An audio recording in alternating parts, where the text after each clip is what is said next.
Every house holds a story, some whisper, others scream. Ours chose a different path, a slow corrosion of the mind. It started quietly, as these things often do, a feeling in the air, a shadow in the periphery. You tell yourself it's nothing, just your mind playing tricks. But the house remembers everything, every laugh, every tear, every buried secret. It waits, it watches, it waits for you to listen. The first true sign was a sound, a scratching. It always began at 3:07 a.m., not a minute sooner, not a minute later, always 3:07 a.m. Like a clock ticking down to something awful. I would lie still, frozen, listening.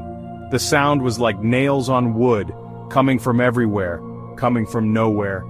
A cold touch in the deep night, my heart hammered, sleep was gone, a forgotten luxury. I tried to explain it away. Old houses make noises, pipes groan, foundations settle, the wind howls. But this was different. This sound had a purpose. It felt deliberate, malicious. It was calling to me, beckoning from the dark corners. The house felt alive. Its secrets stirred in the quiet. Each night the scratching grew, louder, closer. Something wanted out, or perhaps something wanted in. She heard nothing. My partner, "You're just tired," she'd mumble, half asleep, too much imagination. But I knew. This was not tiredness. This was not imagination. This was something else, something old, something hungry. The house had chosen me. I was its audience, its victim. The isolation was a chilling shroud, tighter each night. I was alone, alone with the sound, alone with the fear. Then one Tuesday the scratching vanished. Silence fell. Heavy, absolute, it was worse than the noise. I lay there, stiff with anticipation. The air felt charged, my breath caught. The bedside clock ticked loudly, each tick a small explosion in the quiet. Then a soft click from the hallway. A sound I did not recognize. A sound that promised a new terror. I slid from the bed. My feet touched the cold floorboards. The hallway was darker than usual. Shadows stretched long and deep.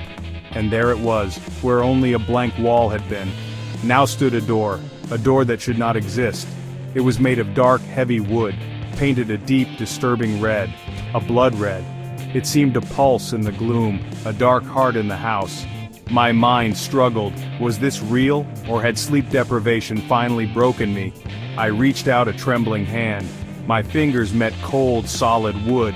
The red was so vivid it felt wrong, it felt dangerous. It was a dare, an invitation from the house itself. The silence pressed in, urging me. There was no sound now, only the frantic beat of my own heart. I should have screamed, I should have run, woken her up, but I did not. A strange pull drew me forward, like a moth to a flame. The door was a magnet, I was just iron.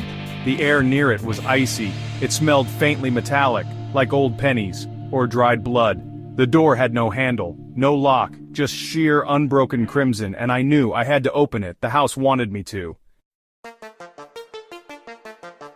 I pushed, my hand shaking. The red door creaked open, a low groan, like something in pain. It opened into a room I had never seen, a room that could not be.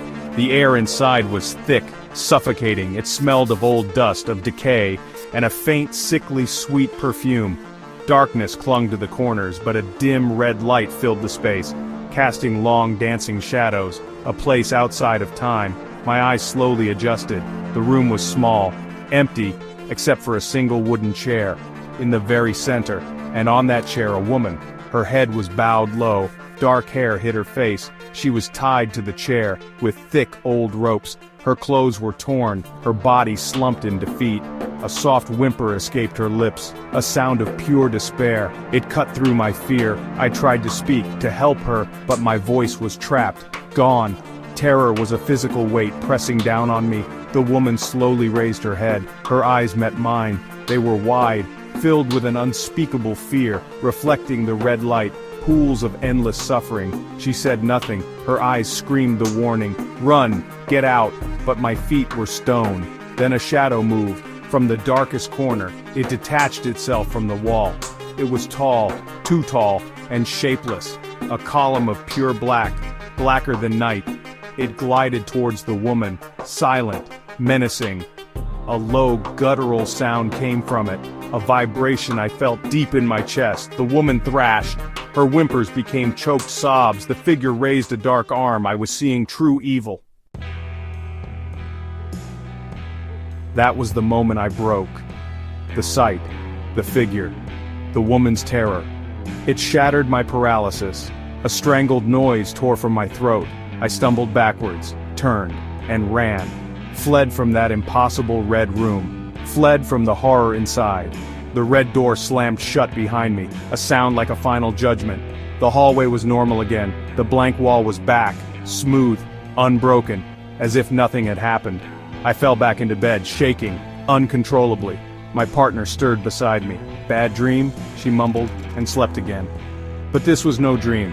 The terror was too real, too sharp. I lay awake until dawn, staring at the ceiling. The images replayed. The red room, the bound woman, the dark figure, the blood-red light. Every detail burned into my mind, a permanent stain. The house was quiet, but its silence was now a threat. When morning finally arrived, I almost believed it. It was a dream, a terrible, vivid nightmare, until I rose from the bed, there, on the wooden floor, in the hallway, leading from where the red door had been. Footprints, small, faint, and undeniably red. As if something with blood-red feet had walked there. They led towards my bedroom, then stopped. My heart turned to ice. It was real. The red door has not returned, not yet. But the scratching is back, every night. 3:07 a.m., louder now, more demanding. And sometimes I hear it, a faint whimper, carried on the stale air. I don't sleep much anymore. I just wait. I listen. And I know, with a certainty that eats at my soul. The red room is still there, waiting. And one night, it will open again. The house is not finished with me, not by a long shot.